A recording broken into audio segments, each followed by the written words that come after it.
என்னடா கிளினிக்கு காலேருந்து யாருமே காணோம். உன்னை நம்பி தான் யாரும் வர மாட்டேங்கிறாங்களே, என்ன பண்றது? சரி சரி, யாரும் வராங்க, ஒரு நேரம் கம்மிரு. நான் உட்காருங்க உட்காருங்க உட்காருங்க. உடம்புக்கு ஐயா தொடர்பு பார்த்தா தெரிய மாட்டேங்குது, கண்ணே தெரிய மாட்டேங்குது. இந்த ஆளுக்கே கண்ணு தெரியலன்ட்டு கண்ணாடி போட்டிருக்கான், இவன் கிட்ட போய் கேக்குறீங்களே. டேய் கம்மிருடா, சம்பளம் கேட்டு வருவல்ல. அப்படியே பொல்லாத சம்பளம் கொடுத்து கிழிச்சிட்ட. சரி நீ கூட கம்மிருடா. கண்ணு பிரச்சனை எல்லாம் கண்ணாடி போட்டுடலாம் ஐயா, அது பிரச்சனை இல்லை. உடம்பு எதுனா பண்ணுதா சொல்லுங்க. உடம்பு ஒன்றும் பண்ணல. பெரிய அரிசிமொழிக்கு பழைய போகிற மாதிரி அப்போ வாங்கி மூச்சு வாங்கி அரிசி முடியத்துக்கு படி ஏறுறீங்களா? நாய் மாதிரி வாங்கி.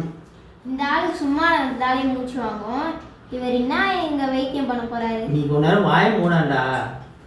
அரிசி மூட்டை தூக்கினெல்லாம் இவ்வளோ தோடு ஏறுதுன்னா உங்களுக்கு வயசு என்ன ஆச்சு? ஆகி போச்சு. இவ்வளோ வயசுக்கு நீங்கள் ஆரோக்கியமாக இருக்கீங்கன்னா எப்படி என்ன சாப்பிடணும், எப்படி இருக்கணும்னு நீங்கள் சொல்லி தரீங்களா? ஐயா நீங்க வேணா இங்க வந்து உட்காந்துக்கோங்க, இவர் அங்க போய் உட்காந்துக்கிட்டோம், நீங்க வந்து இங்க வைத்தியம் பாருங்க. ஐயோ ஐயோ, நீ கொஞ்சம் வாய மூடுற, இவன் ஏன் குழப்பம் கத்துறோம் உங்களுக்கு?